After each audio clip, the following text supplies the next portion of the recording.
Paulo, chamado para ser apóstolo de Cristo Jesus pela vontade de Deus, e o irmão Sóstenes.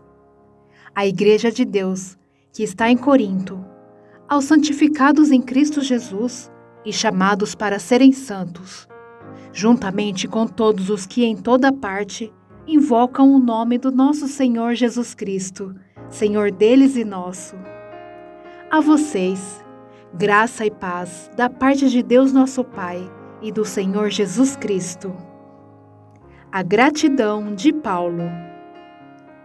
Sempre dou graças a meu Deus por vocês, por causa da graça que lhes foi dada por Ele em Cristo Jesus.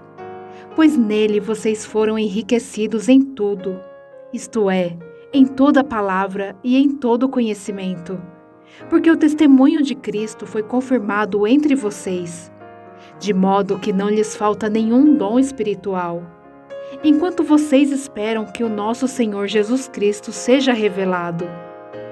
Ele os manterá firmes até o fim, de modo que vocês serão irrepreensíveis no dia de nosso Senhor Jesus Cristo. Fiel é Deus, o qual os chamou à comunhão com seu Filho Jesus Cristo, nosso Senhor. As divisões na Igreja.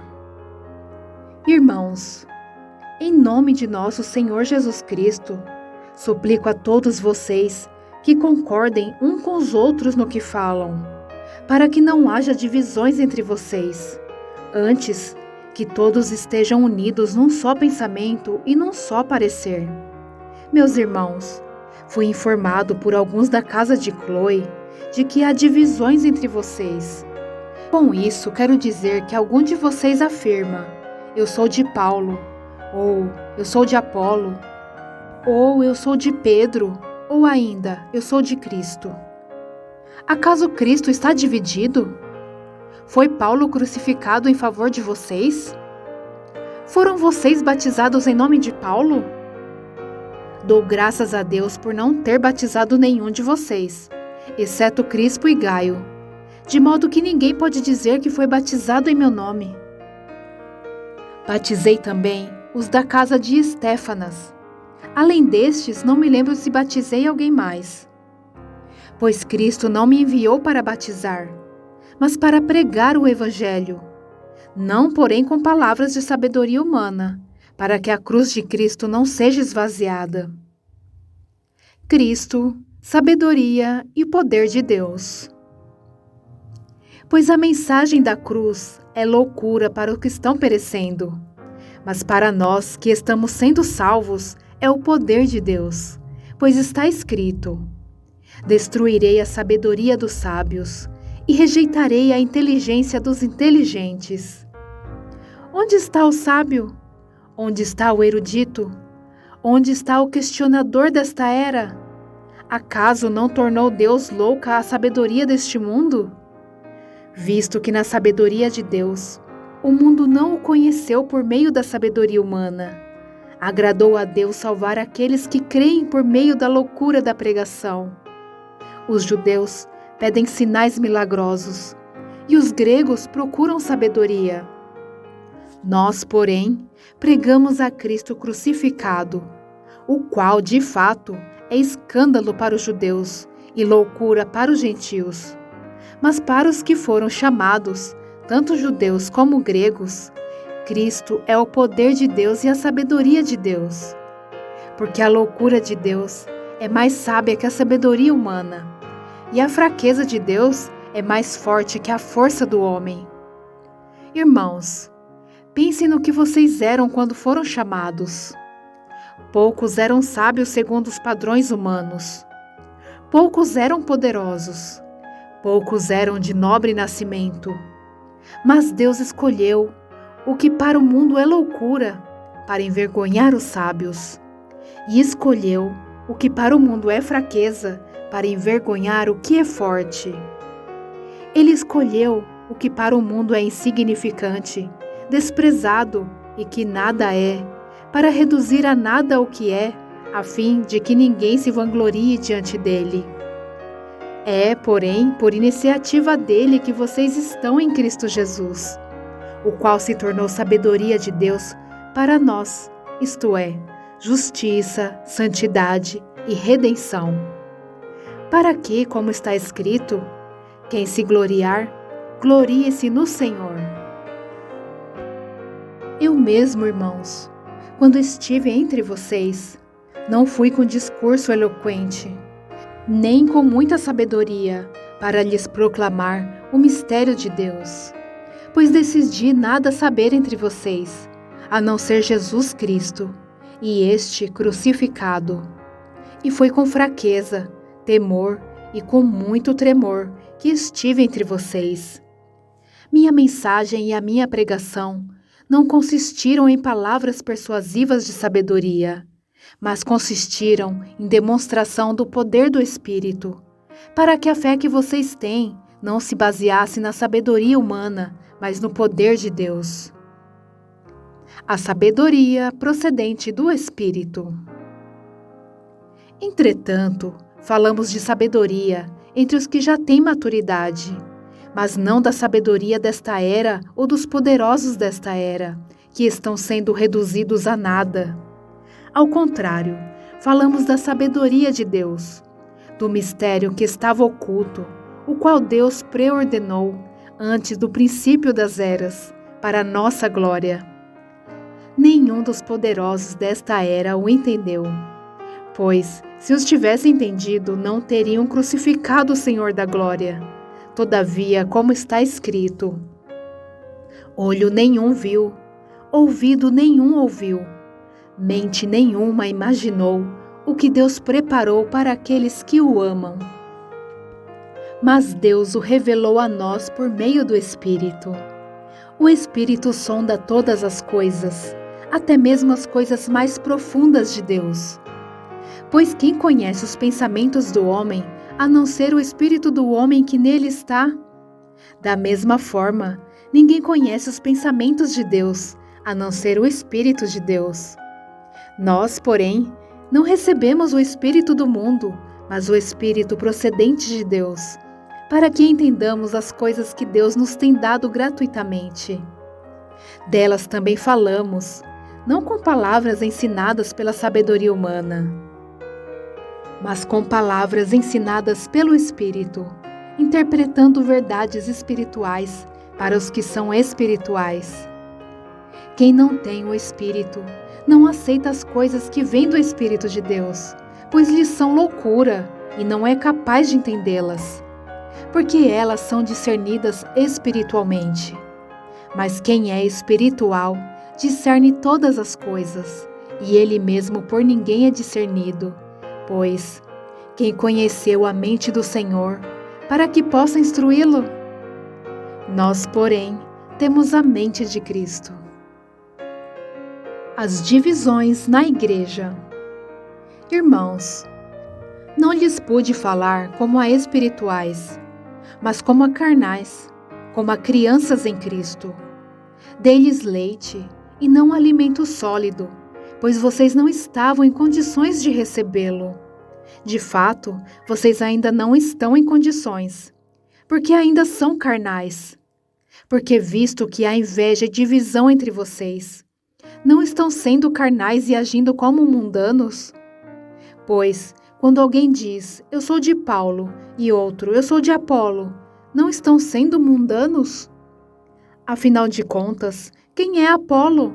Quem é Paulo? Apenas servos por meio dos quais vocês vieram a crer, conforme o ministério que o Senhor atribuiu a cada um. Eu plantei, Apolo regou, mas Deus é quem fez crescer. De modo que nem o que planta nem o que rega são alguma coisa, mas unicamente Deus que efetua o crescimento. O que planta e o que rega têm um só propósito, e cada um será recompensado de acordo com seu próprio trabalho. Pois nós somos cooperadores de Deus. Vocês são lavoura de Deus e edifício de Deus. Conforme a graça de Deus que me foi concedida, eu, como sábio construtor, lancei o alicerce, e outro está construindo sobre ele. Contudo, veja cada um como constrói, porque ninguém pode colocar outro alicerce além do que já está posto, que é Jesus Cristo. Se alguém constrói sobre esse alicerce usando ouro, prata, pedras preciosas, madeira, feno ou palha, sua obra será mostrada, porque o dia a trará a luz, mas será revelada pelo fogo, que provará a qualidade da obra de cada um. Se o que alguém construiu permanecer, esse receberá recompensa. Se o que alguém construiu se queimar, esse sofrerá prejuízo. Contudo, será salvo como alguém que escapa através do fogo. Vocês não sabem que são santuário de Deus e que o Espírito de Deus habita em vocês? Se alguém destruir o santuário de Deus, Deus o destruirá, pois o santuário de Deus, que são vocês, é sagrado. Não se engane. Se algum de vocês pensa que é sábio segundo os padrões desta era, deve tornar-se louco para que se torne sábio. Porque a sabedoria deste mundo é loucura aos olhos de Deus, pois está escrito: Ele apanha os sábios na astúcia deles. E também, o Senhor conhece os pensamentos dos sábios e sabe como são fúteis. Portanto, ninguém se glorie em homens, porque todas as coisas são de vocês. Seja Paulo, seja Apolo, seja Pedro, seja o mundo, a vida, a morte, o presente ou o futuro. Tudo é de vocês, e vocês são de Cristo, e Cristo de Deus. Apóstolos de Cristo. Portanto, que todos nos considerem como servos de Cristo e encarregados dos mistérios de Deus. O que se requer destes encarregados é que sejam fiéis. Pouco me importa ser julgado por vocês ou por qualquer tribunal humano. De fato, nem eu julgo a mim mesmo. Embora em nada minha consciência me acuse, nem por isso justifico a mim mesmo. O Senhor é quem me julga. Portanto, não julguem nada antes da hora devida. Esperem até que o Senhor venha. Ele trará à luz o que está oculto nas trevas e manifestará as intenções dos corações. Nessa ocasião, cada um receberá de Deus a sua aprovação. Irmãos, apliquei coisas a mim e a Apolo por amor a vocês, para que não ultrapassem o que está escrito. Assim, ninguém se orgulhe a favor de um homem em detrimento de outro. Pois, quem torna você diferente de qualquer outra pessoa? O que você tem que não tenha recebido? E se o recebeu, por que se orgulha como se assim não fosse? Vocês já têm tudo o que querem. Já se tornaram ricos. Chegaram a ser reis, e sem nós. Como eu gostaria que vocês realmente fossem reis, para que nós também reinássemos com vocês. Porque me parece que Deus colocou a nós, os apóstolos, em último lugar, como condenados à morte. Viemos a ser um espetáculo para o mundo, tanto diante de anjos como de homens.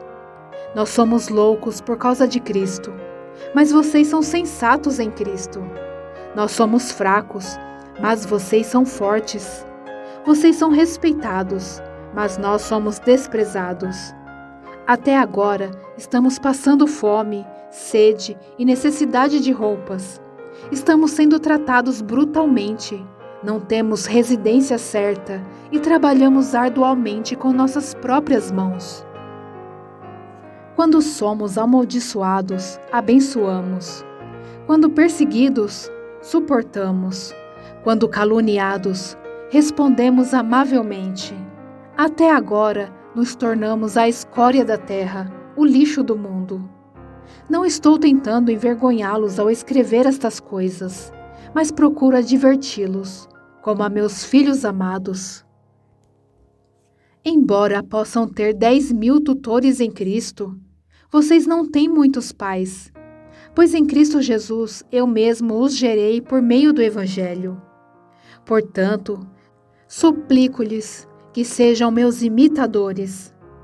Por essa razão estou lhes enviando Timóteo, meu filho amado e fiel no Senhor, o qual lhes trará à lembrança a minha maneira de viver em Cristo Jesus, de acordo com o que eu ensino por toda parte em todas as igrejas.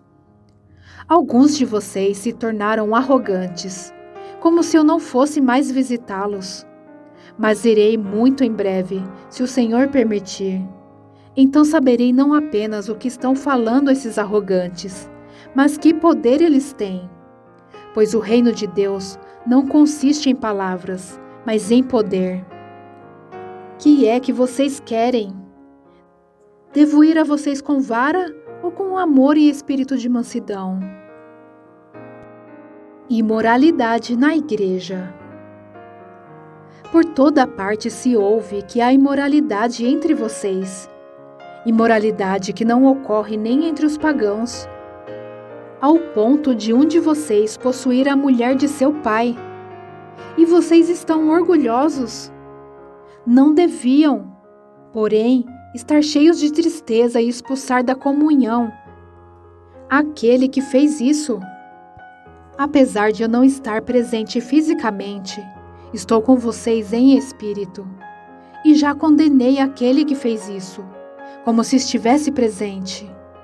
Quando vocês estiverem reunidos em nome de nosso Senhor Jesus, estando eu com vocês em espírito, estando presente também o poder de nosso Senhor Jesus Cristo, entreguem este homem a Satanás, para que o corpo seja destruído e seu espírito seja salvo no dia do Senhor. O orgulho de vocês não é bom. Vocês não sabem que um pouco de fermento faz toda a massa ficar fermentada? Livrem-se do fermento velho, para que sejam massa nova e sem fermento, como realmente são. Pois Cristo, nosso Cordeiro Pascal, foi sacrificado. Por isso, celebremos a festa, não com o fermento velho, nem com o fermento da maldade e da perversidade, mas com os pães sem fermento, os pães da sinceridade e da verdade.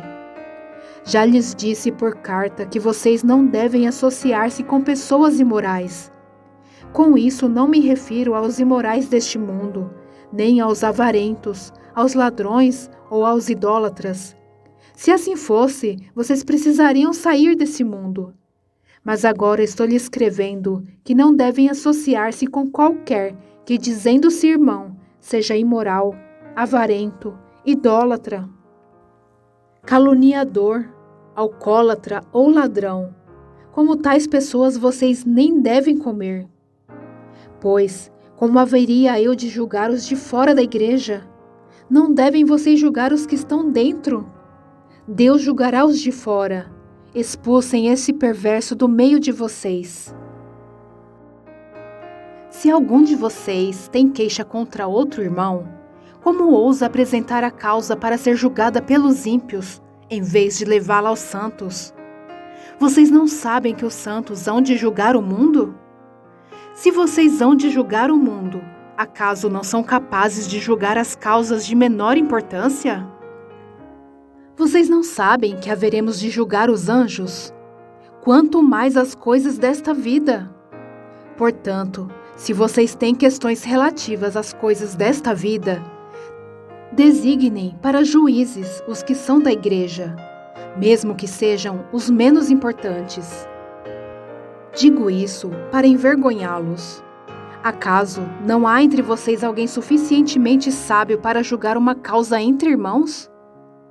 Mas ao invés disso, um irmão vai ao tribunal contra outro irmão, e isso diante de descrentes.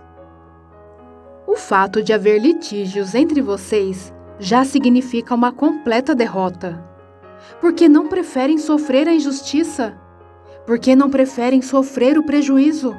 Em vez disso, vocês mesmos causam injustiças e prejuízos, e isso contra irmãos.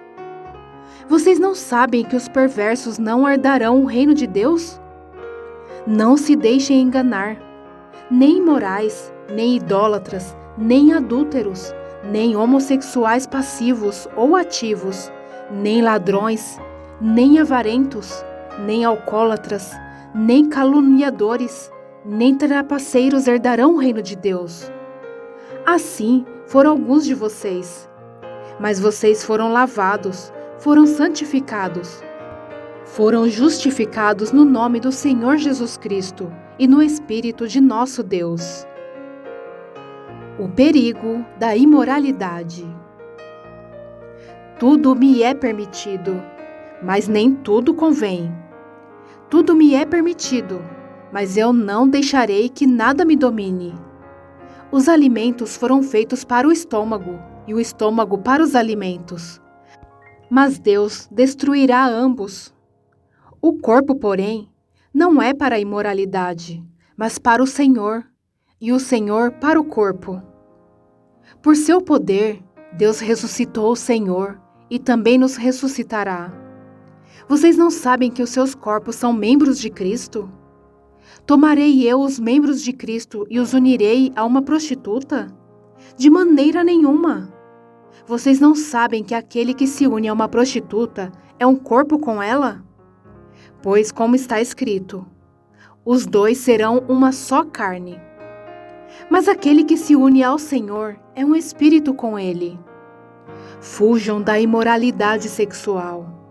Todos os outros pecados que alguém comete, fora do corpo os comete. Mas quem peca sexualmente, peca contra o seu próprio corpo. Acaso não sabem que o corpo de vocês é santuário do Espírito Santo, que habita em vocês, que lhes foi dado por Deus, e que vocês não são de si mesmos? Vocês foram comprados por alto preço. Portanto, glorifiquem a Deus com o seu próprio corpo. Acerca do casamento. Quanto aos assuntos sobre os quais vocês escreveram, é bom que o homem não toque em mulher. Mas, por causa da imoralidade, cada um deve ter a sua esposa, e cada mulher o seu próprio marido.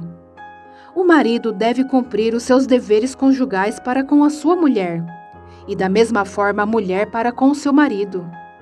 A mulher não tem autoridade sobre o seu próprio corpo, mas sim o marido. Da mesma forma, o marido não tem autoridade sobre o seu próprio corpo, mas sim a mulher. Não se recusem um ao outro, exceto por mútuo consentimento, e durante certo tempo, para se dedicarem à oração. Depois, unam-se de novo, para que Satanás não os tente por não terem domínio próprio. Digo isso com concessão e não como mandamento. Gostaria que todos os homens fossem como eu, mas cada um tem o seu próprio dom da parte de Deus, um de um modo, outro de outro. Digo, porém, aos solteiros e às viúvas: é bom que permaneçam como eu.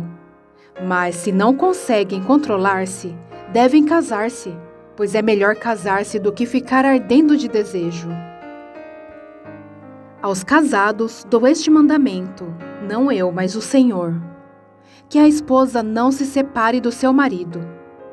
Mas, se o fizer, que permaneça sem se casar, ou então reconcilie-se com seu marido, e o marido não se divorcie da sua mulher. Aos outros eu mesmo digo isto, não o Senhor. Se um irmão tem mulher descrente, e ela se dispõe a viver com ele, não se divorcie dela. E se uma mulher tem marido descrente, e ele se dispõe a viver com ela, não se divorcie dele. Pois o marido descrente é santificado por meio da mulher, e a mulher descrente é santificada por meio do marido. Se assim não fosse, seus filhos seriam impuros, mas agora são santos. Todavia, se o descrente separar-se, que se separe. Em tais casos, o irmão ou a irmã não fica debaixo de servidão. Deus nos chamou para vivermos em paz. Você, mulher, como sabe se salvará seu marido? Ou você, marido, como sabe se salvará sua mulher? Entretanto, cada um continue vivendo na condição que o Senhor lhe designou e de acordo com o chamado de Deus. Esta é a minha ordem para todas as igrejas. Foi alguém chamado sendo circunciso? Não desfaça a sua circuncisão. Foi alguém chamado sendo incircunciso? Não se circuncide. A circuncisão não significa nada, e a incircuncisão também nada é. O que importa é obedecer aos mandamentos de Deus. Cada um deve permanecer na condição em que foi chamado por Deus. Foi você chamado sendo escravo? Não se incomode com isso, mas se você puder conseguir a liberdade, consiga. Depois aquele que, sendo escravo, foi chamado pelo Senhor, é liberto e pertence ao Senhor. Semelhantemente, aquele que era livre quando foi chamado, é escravo de Cristo. Vocês foram comprados por alto preço. Não se tornem escravos de homens. Irmãos, cada um deve permanecer diante de Deus na condição em que foi chamado. Quantas pessoas virgens não têm o mandamento do Senhor, mas dou meu parecer como alguém que, pela misericórdia de Deus, é digno de confiança. Por causa dos problemas atuais, penso que é melhor o homem permanecer como está. Você está casado? Não se preocupe em separar-se. Está solteiro? Não procure esposa. Mas se vier a casar-se, não comete pecado. Se uma virgem se casar, também não comete pecado. Mas aqueles que se casarem enfrentarão muitas dificuldades na vida, e eu gostaria de poupá-los disso. O que quero dizer é que o tempo é curto. De agora em diante, aqueles que têm esposa, vivam como se não tivessem. Aqueles que choram, como se não chorassem. Os que estão felizes, como se não estivessem. Os que compram algo, como se nada possuíssem. Os que usam as coisas do mundo, como se não as usassem. Porque a forma presente deste mundo está passando. Gostaria de vê-los livres de preocupações. O homem que não é casado preocupa-se com as coisas do Senhor, em como agradar ao Senhor. Mas o homem casado preocupa-se com as coisas deste mundo, em como agradar sua mulher, e está dividido. Tanto a mulher não casada como a virgem preocupam-se com as coisas do Senhor, para serem santas no corpo e no espírito. Mas a casada preocupa-se com as coisas deste mundo, em como agradar seu marido. Estou dizendo isso para o próprio bem de vocês, não para lhes impor restrições, mas para que vocês possam viver de maneira correta, em plena consagração ao Senhor. Se alguém acha que está agindo de forma indevida diante da virgem de quem está noivo, que ela está passando da idade, achando que deve se casar, faça como achar melhor. Com isso não peca. Casem-se. Contudo, o homem que decidiu firmemente em seu coração que não se sente obrigado, mas tem controle sobre a sua própria vontade e decidiu não se casar com a virgem, este também faz bem. Assim, aquele que se casa com a virgem faz bem, mas aquele que não se casa faz melhor. A mulher está ligada a seu marido enquanto ele viver. Mas se o seu marido morrer, ela estará livre para se casar com quem quiser, contanto que ele pertença ao Senhor. Em meu parecer, ela será mais feliz se permanecer como está, e penso que também tenho o Espírito de Deus. A comida sacrificada aos ídolos. Com respeito aos alimentos sacrificados aos ídolos, sabemos que todos temos conhecimento. O conhecimento traz orgulho, mas o amor edifica. Quem pensa conhecer alguma coisa, ainda não conhece como deveria. Mas quem ama a Deus, este é conhecido por Deus. Portanto, em relação ao alimento sacrificado aos ídolos, sabemos que o ídolo não significa nada no mundo e que só existe um Deus. Pois, mesmo que haja os chamados deuses, quer no céu, quer na terra, como de fato há muitos deuses e muitos senhores, para nós, porém, há um único Deus, o Pai, de quem vêm todas as coisas e para quem vivemos. E um só Senhor, Jesus Cristo, por meio de quem vieram todas as coisas e por meio de quem vivemos. Contudo, nem todos têm este conhecimento. Alguns ainda habituados com os ídolos, comem esses alimentos como se fosse um sacrifício idólatra. E como a consciência deles é fraca, fica contaminada. A comida, porém, não nos torna aceitáveis diante de Deus. Não seremos piores se não comermos, nem melhores se comermos. Contudo, tenham cuidado para que o exercício da liberdade de vocês não se torne uma pedra de tropeço para os fracos. Pois se alguém que tem a consciência fraca vir você, que tem este conhecimento, comer num templo de ídolos, não será induzido a comer do que foi sacrificado aos ídolos? Assim, esse irmão fraco por quem Cristo morreu é destruído por causa do conhecimento que você tem. Quando você peca contra seus irmãos desta maneira, ferindo a consciência fraca deles, peca contra Cristo. Portanto, se aquilo que eu como leva o meu irmão a pecar, nunca mais comerei carne, para não fazer meu irmão tropeçar. Os direitos de um apóstolo. Não sou livre? Não sou apóstolo? Não vi Jesus nosso Senhor? Não são vocês resultado do meu trabalho no Senhor? Ainda que eu não seja apóstolo para outros, certamente eu o sou para vocês, pois vocês são o selo do meu apostolado no Senhor. Esta é a minha defesa diante daqueles que me julgam. Não temos nós o direito de comer e beber? Não temos nós o direito de levar conosco uma esposa crente, como fazem os outros apóstolos, os irmãos do Senhor e Pedro? Ou será que só eu e Barnabé não temos direito de receber sustento sem trabalhar? Quem serve como soldado à própria custa? Quem planta uma vinha e não come do seu fruto? Quem apacenta um rebanho e não bebe do seu leite?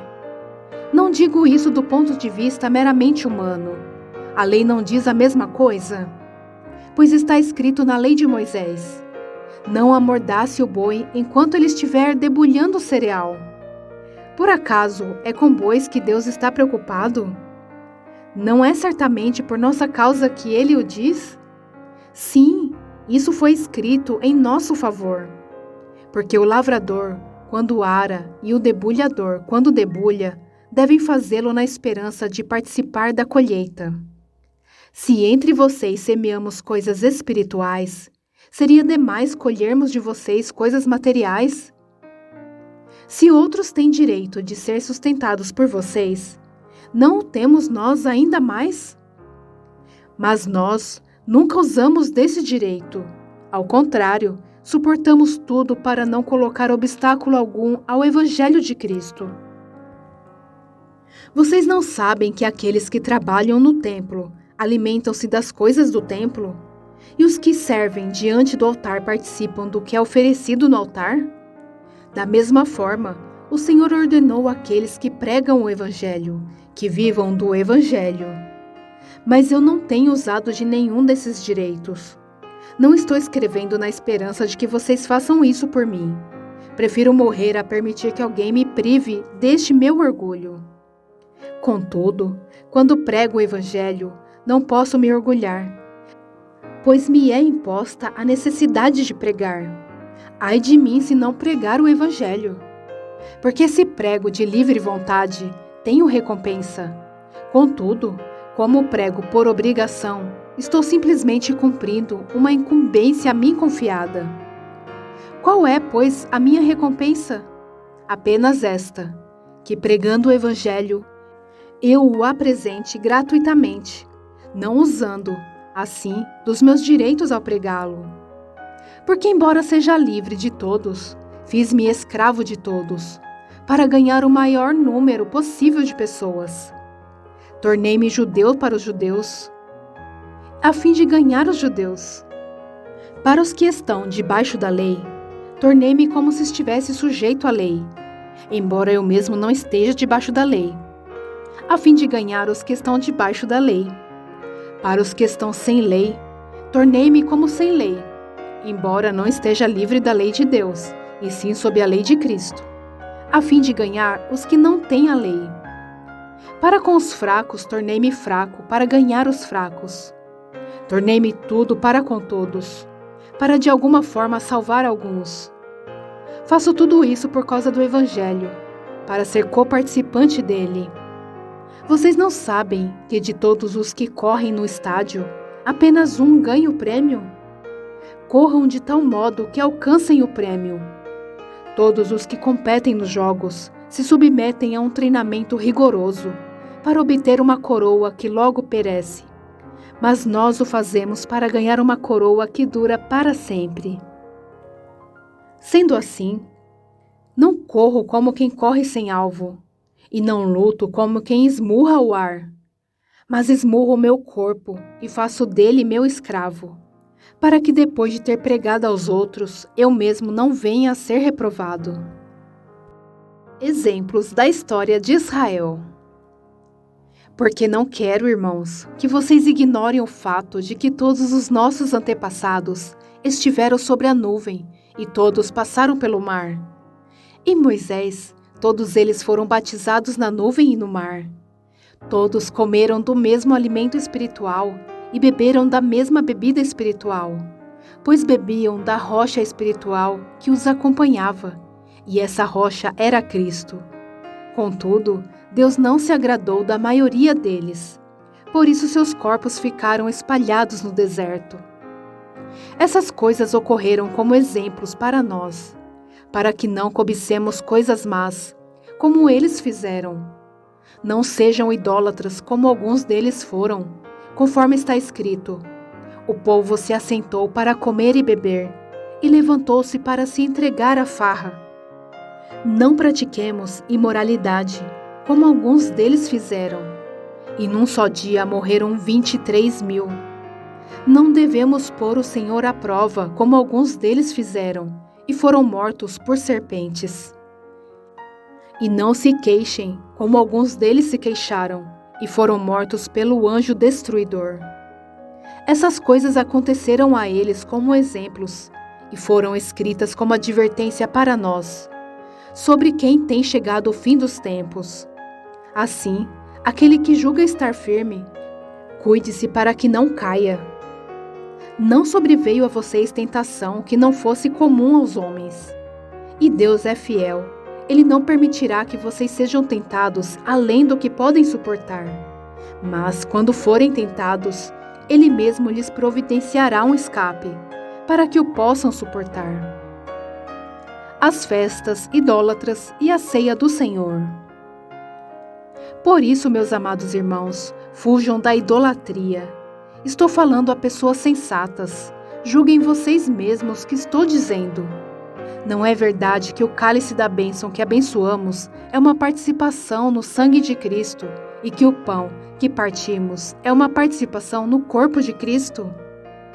Como há somente um pão, nós, que somos muitos, somos um só corpo, pois todos participamos de um único pão. Considerem o povo de Israel. Os que comem dos sacrifícios não participam do altar? Portanto, que estou querendo dizer? Será que o sacrifício oferecido a um ídolo é alguma coisa? Ou o ídolo é alguma coisa? Não! Quero dizer que o que os pagãos sacrificam é oferecido aos demônios e não a Deus. E não quero que vocês tenham comunhão com os demônios. Vocês não podem beber do cálice do Senhor e do cálice dos demônios. Não podem participar da mesa do Senhor e da mesa dos demônios. Porventura, provocaremos os ciúmes do Senhor? Somos mais fortes do que Ele? A liberdade do cristão. Tudo é permitido, mas nem tudo convém. Tudo é permitido, mas nem tudo edifica. Ninguém deve buscar o seu próprio bem, mas sim o dos outros. Comam de tudo que se vende no mercado, sem fazer perguntas por causa da consciência, pois do Senhor é a terra e tudo o que nela existe. Se algum descrente o convidar para uma refeição e você quiser ir, coma de tudo o que lhe for apresentado, sem nada perguntar por causa da consciência. Mas se alguém lhe disser: isso foi oferecido em sacrifício, não coma, tanto por causa da pessoa que o comentou, como da consciência, isto é, da consciência do outro e não da sua própria. Pois, porque minha liberdade deve ser julgada pela consciência dos outros? Se participo da refeição com ação de graças, por que sou condenado por algo pelo qual dou graças a Deus? Assim, quer vocês comam, bebam ou façam qualquer outra coisa, façam tudo para a glória de Deus. Não se tornem motivo de tropeço, nem para judeus, nem para gregos, nem para a Igreja de Deus. Também eu procuro agradar a todos, de todas as formas, porque não estou preocupado com meu próprio bem, mas para o bem de muitos, para que sejam salvos. Tornem-se meus imitadores, como eu sou de Cristo. Instruções sobre a adoração. Eu os elogio por se lembrarem de mim em tudo e por se apegarem às tradições exatamente como eu as transmiti a vocês. Quero, porém, que entendam que a cabeça de todo homem é Cristo, e a cabeça da mulher é o homem, e o cabeça de Cristo é Deus. Todo homem que ora ou profetiza com a cabeça coberta desonra sua cabeça. E toda mulher que ora ou profetiza com a cabeça descoberta desonra sua cabeça, pois é como se a tivesse rapada. Se a mulher não cobre a cabeça, deve também cortar o cabelo. Se, porém, é vergonhoso para a mulher ter o cabelo cortado ou rapado, ela deve cobrir a cabeça. O homem não deve cobrir a cabeça, visto que ele é a imagem e glória de Deus, mas a mulher é glória do homem. Pois o homem não se originou da mulher, mas a mulher do homem. Além disso, o homem não foi criado por causa da mulher, mas a mulher por causa do homem. Por essa razão, e por causa dos anjos, a mulher deve ter sobre a cabeça um sinal de autoridade. No Senhor, todavia, a mulher não é independente do homem, nem o homem independente da mulher. Pois assim como a mulher preveio do homem, também o homem nasce da mulher, mas tudo provém de Deus. Julguem entre vocês mesmos. É apropriado a uma mulher orar a Deus com a cabeça descoberta? A própria natureza das coisas não lhes ensina que é uma desonra para o homem ter cabelo comprido, e que o cabelo comprido é uma glória para a mulher? Pois o cabelo comprido foi lhe dado como um manto. Mas se alguém quiser fazer polêmica a este respeito, nós não temos este costume, nem nas igrejas de Deus. A ceia do Senhor. Entretanto, nisto que lhes vou dizer, não os elogio, pois as reuniões de vocês mais fazem mal do que bem. Em primeiro lugar, ouço que quando vocês se reúnem como igreja, há divisões entre vocês, e até certo ponto eu o creio, pois é necessário que haja divergências entre vocês, para que sejam conhecidos quais dentre vocês são aprovados. Quando vocês se reúnem, não é para comer a ceia do Senhor, porque cada um come sua própria ceia sem esperar pelos outros. Assim, enquanto um fica com fome, o outro se embriaga. Será que vocês não têm casa onde comer e beber? Ou desprezam a igreja de Deus e humilham os que nada têm? Que lhes direi? Eu os elogiarei por isso? Certamente que não. Pois recebi do Senhor o que também lhes entreguei, que o Senhor Jesus, na noite em que foi traído, tomou o pão e, tendo dado graças, partiu e disse: Isto é o meu corpo, que é dado em favor de vocês. Façam isto em memória de mim. Da mesma forma, depois da ceia ele tomou o cálice e disse: Este cálice é a nova aliança no meu sangue. Façam isso sempre que o beberem em memória de mim. Porque sempre que comerem deste pão e beberem deste cálice, vocês anunciam a morte do Senhor até que ele venha. Portanto, todo aquele que comer o pão ou beber o cálice do Senhor indignamente será culpado de pecar contra o corpo e o sangue do Senhor. Examine-se cada um a si mesmo, e então coma do pão e beba do cálice. Pois quem come e bebe sem discernir o corpo do Senhor, come e bebe para sua própria condenação. Por isso, há entre vocês muitos fracos e doentes, e vários já dormiram. Mas se nós tivéssemos o cuidado de examinar a nós mesmos, não receberíamos juízo. Quando, porém, somos julgados pelo Senhor, estamos sendo disciplinados para que não sejamos condenados com o mundo. Portanto, meus irmãos, quando vocês se reunirem para comer, esperem uns pelos outros. Se alguém estiver com fome, coma em casa, para que quando vocês se reunirem, isso não resulte em condenação. Quanto ao mais, quando eu for, lhes darei instruções. Os dons espirituais. Irmãos, quanto aos dons espirituais, não quero que vocês sejam ignorantes. Vocês sabem que quando eram pagãos, de uma forma ou de outra, eram fortemente atraídos e levados para os ídolos mudos. Por isso, eu lhes afirmo que ninguém que fala pelo Espírito de Deus diz: Jesus seja amaldiçoado. E ninguém pode dizer: Jesus é Senhor, a não ser pelo Espírito Santo. Há diferentes tipos de dons, mas o Espírito é o mesmo. Há diferentes tipos de ministérios, mas o Senhor é o mesmo. Há diferentes formas de atuação, mas é o mesmo Deus quem efetua tudo em todos.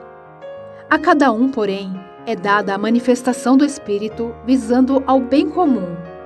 Pelo Espírito, a um é dada a palavra de sabedoria, a outro, pelo mesmo Espírito, a palavra de conhecimento, a outro, fé, pelo mesmo Espírito, a outro, dons de curar, pelo único Espírito, a outro, poder para operar milagres, a outro, profecia, a outro, discernimento de espíritos, a outro, variedade de línguas, e ainda a outro, interpretação de línguas.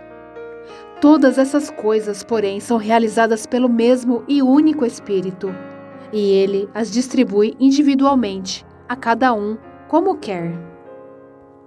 Diversidade na unidade. Ora, assim como o corpo é uma unidade, embora tenha muitos membros, e todos os membros, mesmo sendo muitos, formam um só corpo. Assim também com respeito a Cristo. Pois em um só corpo, todos nós fomos batizados em um único Espírito, quer judeus, quer gregos, quer escravos, quer livres. E a todos nós foi dado beber de um único Espírito. O corpo não é feito de um só membro, mas de muitos.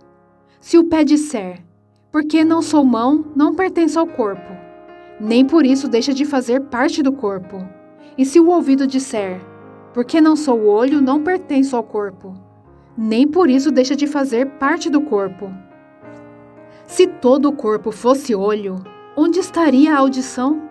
Se todo o corpo fosse ouvido, onde estaria o olfato?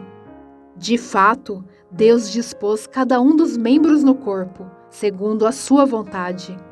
Se todos fôssemos um só membro, onde estaria o corpo?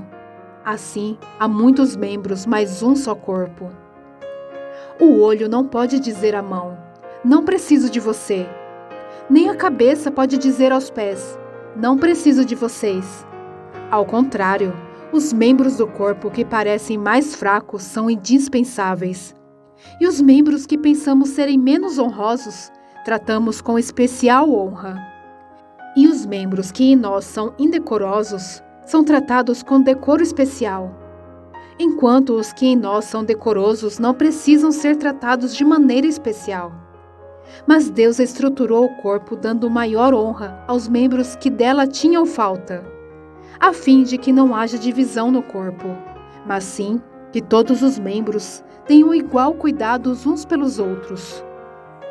Quando um membro sofre, todos os outros sofrem com ele. Quando um membro é honrado, todos os outros se alegram com ele. Ora, vocês são o corpo de Cristo, e cada um de vocês, individualmente, é membro deste corpo. Assim, na igreja, Deus estabeleceu primeiramente apóstolos, e em segundo lugar, profetas, e em terceiro lugar, mestres. Depois, os que realizam milagres, os que têm dons de curar, os que têm dom de prestar ajuda, os que têm dons de administração e os que falam diversas línguas. São todos apóstolos? São todos profetas? São todos mestres? Têm todos o dom de realizar milagres? Têm todos dons de curar? Falam todos em línguas? Todos interpretam? Entretanto, busquem com dedicação os melhores dons.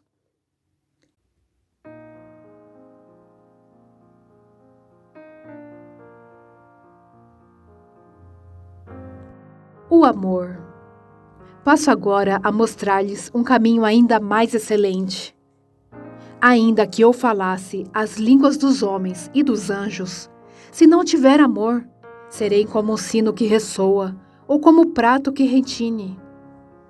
Ainda que eu tenha o dom de profecia, e saiba todos os mistérios e todo o conhecimento, e tenha uma fé capaz de mover montanhas, se eu não tiver amor, nada serei. Ainda que eu dê aos pobres tudo o que eu possuo, e entregue o meu corpo para ser queimado, se não tiver amor, nada disso me valerá. O amor é paciente, o amor é bondoso, não inveja, não se vangloria, não se orgulha, não maltrata, não procura os seus interesses, não se ira facilmente, não guarda rancor. O amor não se alegra com a injustiça, mas se alegra com a verdade. Tudo sofre, tudo crê, tudo espera, tudo suporta. O amor nunca perece, mas as profecias desaparecerão, as línguas cessarão, o conhecimento passará, pois em parte conhecemos e em parte profetizamos. Quando, porém, vier o que é perfeito, o que é imperfeito desaparecerá. Quando eu era menino, falava como menino, pensava como menino e racionava como menino. Quando me tornei homem, deixei para trás as coisas de menino. Agora, pois, vemos apenas um reflexo obscuro, como um espelho. Mas então veremos face a face. Agora conheço em parte, então conhecerei plenamente, da mesma forma como sou plenamente conhecido. Assim, permanecem agora estes três: a fé, a esperança e o amor. O maior deles, porém, é o amor. Os dons de profecia e de línguas. Sigam o caminho do amor e busquem com dedicação os dons espirituais, principalmente o dom de profecia. Pois quem fala em uma língua não fala aos homens, mas a Deus. De fato, ninguém o entende. Em espírito fala mistérios. Mas quem profetiza o faz para edificação, encorajamento e consolação dos homens. Quem fala em línguas, a si mesmo se edifica, mas quem profetiza edifica a igreja. Gostaria que todos vocês falassem em línguas, mas prefiro que profetizem. Quem profetiza é maior do que aquele que fala em línguas, a não ser que as interprete, para que a igreja seja edificada. Agora, irmãos, se eu for visitá-los e falar em línguas, em que lhes serei útil? A não ser que lhes leve alguma revelação, ou conhecimento, ou profecia, ou doutrina. Até no caso de coisas inanimadas que produzem sons, tais como a flauta ou a cítara, como alguém reconhecerá o que está sendo tocado, se os sons não forem distintos? Além disso, se a trombeta não emitir um som claro, quem se preparará para a batalha? Assim acontece com vocês. Se não proferirem palavras compreensíveis com a língua, como alguém saberá o que está sendo dito? Vocês estarão simplesmente falando ao ar.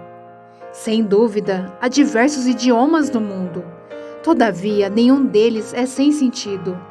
Portanto, se eu não entender o significado do que alguém está falando, serei estrangeiro para quem fala, e ele estrangeiro para mim. Assim acontece com vocês. Visto que estão ansiosos por terem dons espirituais, procurem crescer naqueles que trazem a edificação para a igreja. Por isso, quem fala em uma língua, ore para que possa interpretar. Depois, se oro em uma língua, meu espírito ora, mas a minha mente fica infrutífera. Então, que farei? Orarei com o espírito, mas também orarei com o entendimento. Cantarei com o espírito, mas também cantarei com o entendimento. Se você estiver louvando a Deus em espírito, como poderá aquele que está entre os não instruídos dizer o amém a sua ação de graças, visto que não sabe o que você está dizendo. Pode ser que você esteja dando graças muito bem, mas o outro não é edificado. Dou graças a Deus por falar em línguas mais do que todos vocês. Todavia, na igreja prefiro falar 5 palavras compreensíveis para instruir os outros a falar 10.000 palavras em uma língua. Irmãos, deixe de pensar como crianças. Com respeito ao mal, sejam crianças, mas quanto ao modo de pensar, sejam adultos, pois está escrito na lei: por meio de homens, de outras línguas e por meio de lábios de estrangeiros, falarei a este povo, mas mesmo assim, eles não me ouvirão, diz o Senhor. Portanto, as línguas são um sinal para os descrentes, e não para os que creem. A profecia, porém, é para os que creem, não para os descrentes. Assim, se toda a igreja se reunir e todos falarem em línguas, e entrarem alguns não instruídos ou descrentes, não dirão que vocês estão loucos? Mas se entrar algum descrente ou não instruído, quando todos estiverem profetizando, ele por todos será convencido de que é pecador e por todos será julgado. E os segredos do seu coração serão expostos. Assim, ele se prostrará, rosto em terra, e adorará a Deus, exclamando: Deus realmente está entre vocês. Ordem no culto. Portanto, que diremos, irmãos? Quando vocês se reúnem, cada um de vocês tem um salmo, ou uma palavra de instrução, ou uma revelação, uma palavra em uma língua ou uma interpretação. Tudo seja feito para a edificação da igreja. Se, porém, alguém falar em língua, devem falar 2, no máximo 3, e alguém deve interpretar. Se não houver intérprete, fique calado na igreja, falando consigo mesmo e com Deus. Tratando-se de profetas, falem 2 ou 3, e outros julguem cuidadosamente o que foi dito. Se vier uma revelação a alguém que está sentado, cale-se o primeiro. Pois vocês todos podem profetizar, cada um por sua vez, de forma que todos sejam instruídos e encorajados. O espírito dos profetas está sujeito aos profetas, pois Deus não é Deus de desordem, mas de paz. Como em todas as congregações dos santos, permaneçam as mulheres em silêncio nas igrejas, pois não lhes é permitido falar. Antes permaneçam em submissão, como diz a lei. Se quiserem aprender alguma coisa, que pergunte a seus maridos em casa, pois é vergonhoso uma mulher falar na igreja. Acaso a palavra de Deus originou-se entre vocês? São vocês o único povo que ela alcançou? Se alguém pensa que é profeta ou espiritual, reconheça que o que lhes estou escrevendo é mandamento do Senhor. Se ignorar isso, ele mesmo será ignorado. Portanto, meus irmãos, busquem com dedicação o profetizar e não proíbam o falar em línguas, mas tudo deve ser feito com decência e ordem. A ressurreição de Cristo. Irmãos, quero lembrar-lhes o evangelho que lhes preguei, o qual vocês receberam e no qual estão firmes. Por meio desse evangelho, vocês são salvos, desde que apeguem firmemente à palavra que lhes preguei. Caso contrário, vocês têm crido em vão. Pois o que primeiramente lhes transmiti foi o que recebi, que Cristo morreu pelos nossos pecados, segundo as Escrituras, foi sepultado e ressuscitou no 3º dia, segundo as Escrituras, e apareceu a Pedro e depois aos 12. Depois disso apareceu a mais de 500 irmãos de uma só vez, a maioria dos quais ainda vive, embora alguns já tenham adormecido. Depois apareceu a Tiago, e então a todos os apóstolos. Depois destes apareceu também a mim, como a um que nasceu fora de tempo. Pois sou o menor dos apóstolos, e nem sequer mereço ser chamado apóstolo, porque persegui a igreja de Deus. Mas pela graça de Deus sou o que sou, e sua graça para comigo não foi inútil. Antes, trabalhei mais do que todos eles. Contudo, não eu, mas a graça de Deus comigo. Portanto, quer tenha sido eu, quer tenha sido eles, é isto que pregamos, é isto que vocês creram. A ressurreição dentre os mortos. Ora, se está sendo pregado que Cristo ressuscitou dentre os mortos, como alguns de vocês estão dizendo que não existe ressurreição dos mortos? Se não há ressurreição dos mortos, nem Cristo ressuscitou. E se Cristo não ressuscitou, é inútil a nossa pregação, como também é inútil a fé que vocês têm. Mais que isso, seremos considerados falsas testemunhas de Deus, pois contra ele testemunhamos que ressuscitou a Cristo dentre os mortos. Mas se de fato os mortos não ressuscitam, ele também não ressuscitou a Cristo. Pois se os mortos não ressuscitam, nem mesmo Cristo ressuscitou. E se Cristo não ressuscitou, inútil é a fé que vocês têm, e ainda estão em seus pecados. Neste caso, também os que dormiam em Cristo estão perdidos. Se é somente para esta vida que temos esperança em Cristo, somos de todos os homens os mais dignos de compaixão. Mas de fato, Cristo ressuscitou dentre os mortos, sendo ele as primícias dentre aqueles que dormiram. Visto que a morte veio por meio de um só homem, também a ressurreição dos mortos veio por meio de um só homem. Pois da mesma forma como em Adão todos morrem, em Cristo todos serão vivificados. Mas cada um por sua vez. Cristo, o primeiro. Depois, quando ele vier, os que lhe pertencem. Então virá o fim, quando ele entregar o reino a Deus, o Pai, depois de ter destruído todo domínio, autoridade e poder. Pois é necessário que ele reine até que todos os seus inimigos sejam postos debaixo dos seus pés. O último inimigo a ser destruído é a morte, porque ele tudo sujeitou debaixo de seus pés. Ora, quando se diz que tudo lhe foi sujeito, fica claro que isso não inclui o próprio Deus, que tudo submeteu a Cristo. Quando, porém, tudo lhe estiver sujeito, então o próprio Filho se sujeitará àquele que todas as coisas lhe sujeitou, a fim de que Deus seja tudo em todos. Se não há ressurreição, que farão aqueles que se batizam pelos mortos? Se absolutamente os mortos não ressuscitam, por que se batizam por eles? Também nós, porque estamos nos expondo a perigos o tempo todo? Todos os dias enfrento a morte. Irmãos, isso digo pelo orgulho que tenho de vocês em Cristo Jesus, nosso Senhor. Se foi por meras razões humanas que lutei com feras em Éfeso, que ganhei com isso? Se os mortos não ressuscitam, comamos e bebemos, porque amanhã morreremos. Não se deixe enganar. As más companhias corrompem os bons costumes.